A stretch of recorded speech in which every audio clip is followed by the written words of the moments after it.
եթե այստեղից չեք հետևել, միգուցե այլ տարբերակով հետևել եք, առողջապահության նախարարը նշեց, որ լինելու է ոչ թե համապարփակ ապահովագրություն, այլ համընդհանուր ապահովագրություն, որն է այս բառերի տարբերությունը, դա նշանակում է, որ ոչ թե բժշկական ծառայությունների ամբողջ փաթեթն է ծախսվելու, այլ դրա երևի մեծ մասը,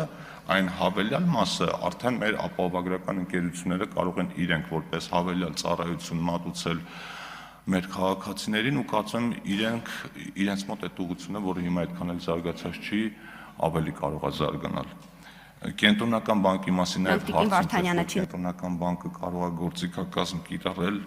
առաջին անհրաժեշտության ապրանքների գնաճը զսպելու համար, ուզում եմ ասել, որ նման գործիքակազմ Կենտրոնական բանկը չունի ու չի կարող ունենալ։ Կենտրոնական բանկը ազդում է փողի շուկայի վրա, իսկ առանձին ապրանքների մասով մենք ունենք ուրիշ կառույցներ, օրինակ մրցակցության պաշտպանության հանձնաժողովը, այն էլ չի ազդում, ուղղակի արհեստական վայրի վերումները վերահսկողության տակ է պահում, եթե այդտեղ կասկածելի երևույթներ նկատվեն վարույթ հարուցում։ Հիմա կոնկրետ թեկնածուի մասին, պարոն Քթոյանին հեռակակարգով ես ինքս բավականին երկար ժամանակ ճանաչում եմ ու ճանաչում եմ որպես շատ լավ մասնագետ, ուրախ եմ, որ մենք իրեն ենք առաջադրում Կենտրոնական բանկի խորհրդի անդամի պաշտոնում, պարոն Քթոյանը նաև այս վերջին շրջանում որպես փորձագետ մասնագետ բավականին ակտիվ է եղել հանրային դաշտում ու ակտիվ լինելը նկատի ունեմ ոչ թե մեզ պաշտպանել, այլ ներկայացել օբյեկտիվ իրականությունը, որը կարող է լինել եւ վնաս իշխանությունների եւ օգուտ իշխանության փաստարկների։ Այս առումով իհարկե շատ կարևոր է, որ մենք հանրային դաշտում ունենանք իրենց կարծիքը արտահայտել չվախեցող մասնագետներ եւ պարոն Քթոյանը գնում է Կենտրոնական բանկ, այդ առումով որոշակի այդ դաշտը մի քիչ թուլանում է, բայց փոխարենը մենք Կենտրոնական բանկում կունենանք նորմալ մասնագետ ու խորհուրդ եմ տալիս հարգելի գործընկերներ կողմ քվեարկել պարոն Քթոյանի թեկնածությանը, նաև ուզում եմ առիթից օգտվելով շնորհակալություն հայտնել տիկին Ղարամանյանին, Հասմիկ Ղարամանյանի նկատի ունեմ, ում ժամկետը ավարտվել էր ու արդեն ոնց որ պարոն Քթոյանը իր փոխարեն դառնալու է, եթե ընտրենք,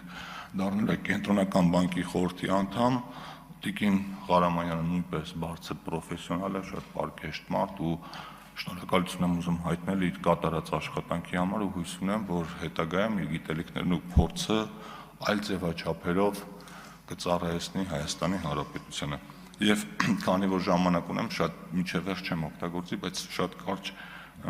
ասեմ, որ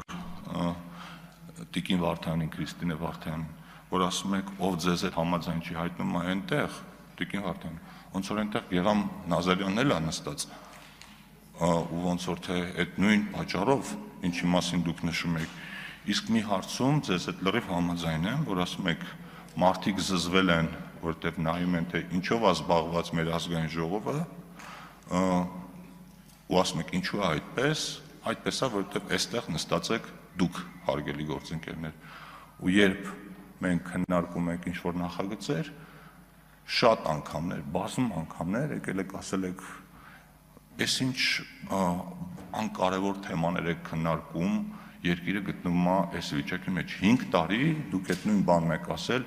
ու գրեթե մասնակից չեք դարձել բոլոր այն կարևոր օրենսդրական փոփոխություններին, լինի հարկային, լինի սոցիալական, լինի չգիտեմ մեկ այլ բան,